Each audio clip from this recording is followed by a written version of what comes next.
Olimar on the side of MFA versus Sephiroth, the hot old man on the side of Hedi. Is right. We're gonna start up in really quickly game one. This is where pulse, as we said, and it's gonna start pretty aggressively from both of them. But MFA currently just dealing a lot of damage right here, controlling the stage, getting like hits in and out. 92% already hitting here, coming very close to losing that first stock super quickly on this stock. We see the jab lock. We're gonna see a punish. No hard punish just yet, but the damage just keeps racking up, and Hedi needs to start doing something if he wants to come back. Because so far, this very first few minutes has just looked very one-sided. But look at that, the counter is gonna take this stock super quickly too. Okay, I thought that we were going to see MFA getting that first stock, but you never know what this sword fighter has up his sleeve, and now Hedi has a pretty good lead, I would say, against MFA. He's got MFA at 45%, and now I think that MFA is struggling to get this kill out of Hedi, but he's probably just one purple Pikmin hit away of dying. Yeah, it's Uh-oh. definitely right. Oh, watch out, because this edge guarding.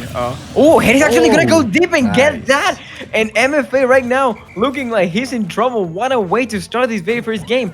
Hedi, who started getting the damage dealt, now has an entire stock ahead on the very first game. And MFA just keeps getting hit and hit. 70% already on MFA, who's off stage, and it's on a dangerous spot here.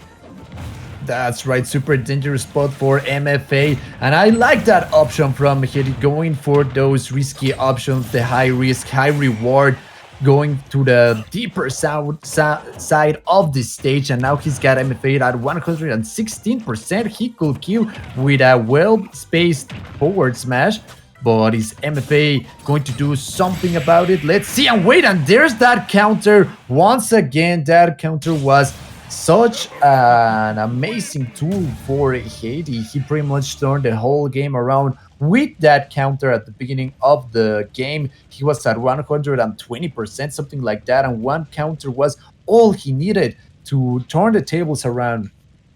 That's right. I'm actually surprised, especially because the very first 30 seconds gave us a very different picture of what ended up happening on the very first game. MFA just started dealing the damage really quickly, getting to even like up to 100% on Hedi. But that counter, like 40 seconds in, changed the entire face of this match, and just Hedi kept dominating that second stock. I am actually surprised that Hedi went all the way with the blade dash and actually takes the stock from MFA, and just like that, it was too late for MFA to come back. So, just a pretty solid start from Hedi.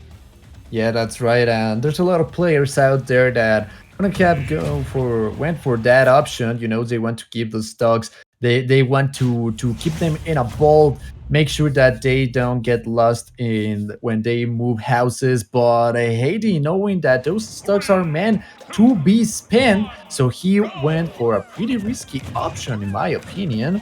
But now let's see if MFA can do something about this hot old man in this game number 2. And I think that MFA is trying to play it a little bit more safe, sending those Pikmin to fight for him like if it was the original game.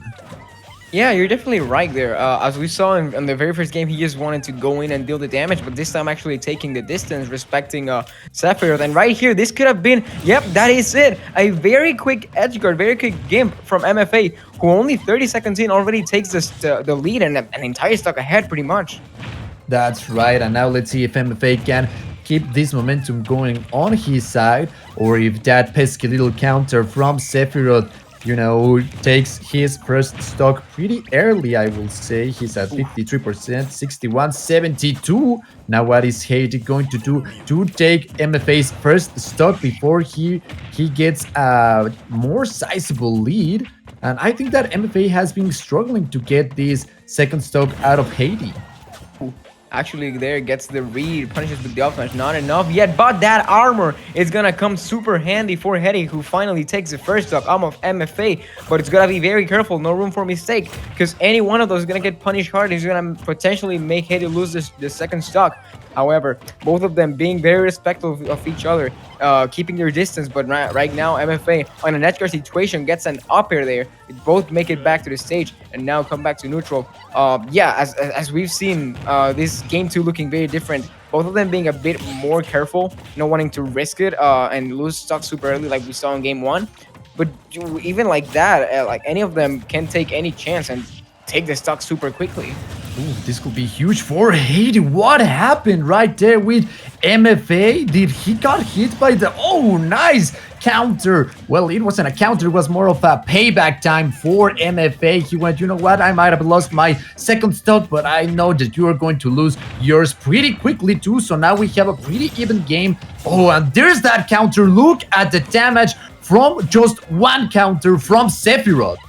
That counter has been so handy for Hedi, who has gotten out of very sticky situations just like that. And right now, the game's as even as he can be, the evenest game we've seen so far in this set. Any of them, a solid hit away from potentially losing the stock. And now MFA is going to be in trouble. He's going to get caught on that neutral view. Just like that, Hedi gets the 2-0 over MFA. This is, if you ask me, this is absolutely a very early upset on bracket. MFA, who we've seen top 8 in a lot of Smash Factor tournaments, gets 2-0 super quickly in the second round of bracket.